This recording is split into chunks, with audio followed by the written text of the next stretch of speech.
नमस्कार, मैं हूं आपके साथ अली मतार। अपना बिहार की शुरुआत बड़ी खबर से करेंगे। पटना से बड़ी खबर आ रही है, जहां पर पटना सिविल कोर्ट में ब्लास्ट हुआ है और ब्लास्ट में आगमकुआं थाने का दारोगा घायल हो गया है। कोर्ट में विस्फोटक को लाया गया था, टेबल पर रखने के दौरान विस्फोट हुआ है। दरअसल क्राइम सीन को बताने के लिए कोर्ट में इस विस्फोटक को लाया गया था और यह विस्फोटक हॉस्टल से बरामद हुआ था। 24 जून को इस विस्फोटक को बरामद किया गया था और इसको कोर्ट में क्राइम सीन को बताने के लिए लाया गया था, लेकिन जैसे ही टेबल पर रखा गया इसमें ब्लास्ट हो गया। कदमकुआं थाना से बम को एग्जीबिट कराने के लिए लाया था एक सिपाही सिविल कोर्ट में एपीओ ऑफिस में, लेकिन जैसे ही टेबल पे रखा एक बम ब्लास्ट कर गया। ब्लास्ट करने के बाद जो सिपाही आया था उसका पूरा हाथ ये डैमेज हो गया है और एपीओ लोग थे, एक लेडीज एपीओ थी और कई एपीओ थे उसके बैठे हुए। उन दोनों को डैमेज हुआ है, जिनको इलाज के लिए हॉस्पिटल भेजा गया है। और संजय हमारे साथ जुड़े हुए हैं। संजय, आखिर कैसे बॉम्ब ब्लास्ट हुआ है और क्या इसको कोर्ट में रखने के दौरान सावधानी नहीं बरती गई?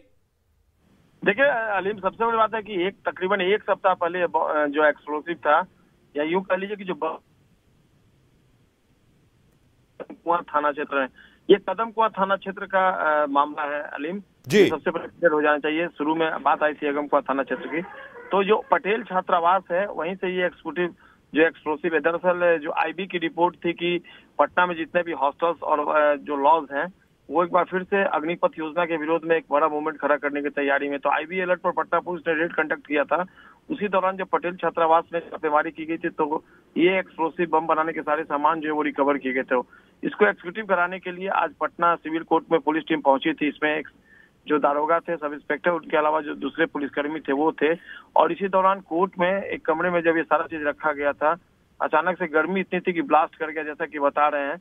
लेकिन कहीं ना कहीं लैप्सेज है और इसी लैप्सेज का नतीजा कि ब्लास्ट काफी ज्यादा तेज से हुआ। जो दारोगा है उमाकांत राय जो इंजर्ड हुए हैं, उनके हाथ में गंभीर चोट आई है और बहुत ज्यादा जो है वो ब्लीडिंग हुई है। इसका दूसरे पुलिसकर्मियों के भी चोटिल होने की खबर है। उनको पीएमसीएच में एडमिट कराया गया, जहां उनका इलाज चल रहा है। जो एफएसएल की टीम है मौके पर पहुंच गई और जांच कर रही है कि लैप्सेज अगर हुआ है तो किस लेवल पर और किस तरीके से हुआ। बहरहाल अब जांच का ये मामला है, जांच के बाद फिर सारी स्थिति स्पष्ट हो पाएगी। अलीम, संजय, क्या इस बम को डिफ्यूज नहीं किया गया था, या जो पुलिस की टीम इसे लेकर आई थी वो श्योर नहीं थी कि ये बम जिंदा है, या बम को डिफ्यूज किया जा चुका है, बम में ब्लास्ट हो चुका है, इस बारे में कोई जानकारी नहीं थी? जी बिल्कुल, देखिए अभी मौके पर सिटी एसपी पहुंच गया। जो अधिकारियों से मेरी बात हुई उनका ये कहना है कि ये बॉम्ब नहीं था, लेकिन अगर एक्सप्लोसिव भी अगर ब्लास्ट करता है तो किस रीजन से, क्या कहीं ना कहीं लैप्सेस का नतीजा प्राइमा फेसी ये मान रहे हैं, लेकिन ऑन द रिकॉर्ड कोई बोलने को अभी तैयार नहीं है। देखना होगा। एफएसएल की टीम भी पहुंच गई है, मामले की जांच चल रही, चूंकि काफी वहां पर जोर से ब्लास्ट हुआ है पूरा जो कैंपस था वो, और काफी जो एडवोकेट थे उन्होंने सारी आवाज सुनी है।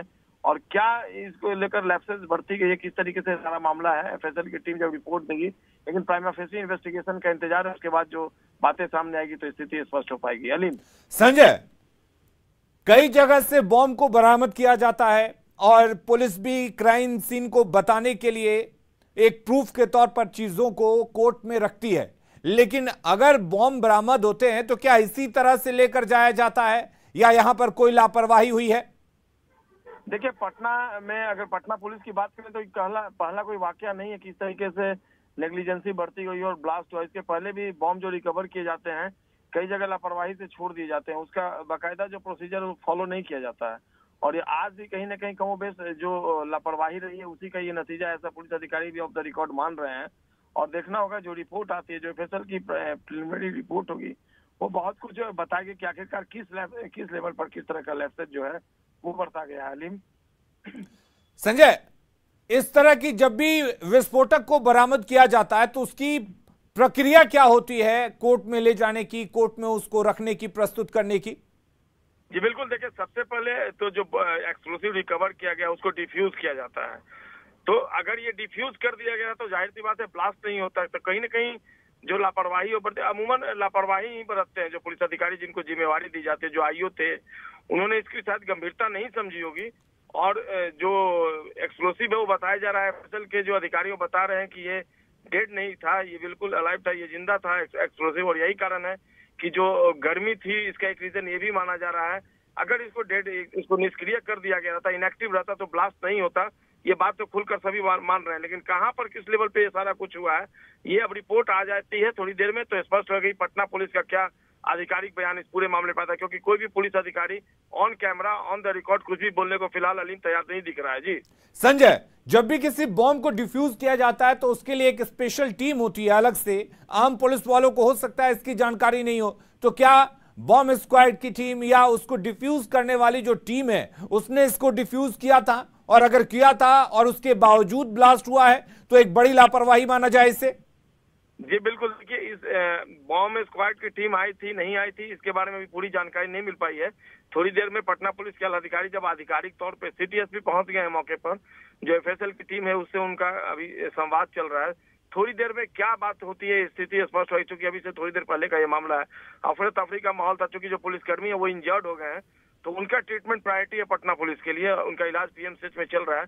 थोड़ी ही देर में सारी स्थिति स्पष्ट हो पाएगी तो हम बहुत कुछ बताने की स्थिति में होंगे। अलीम जी चलिए संजय, बहुत शुक्रिया आपका तमाम जानकारी देने के लिए।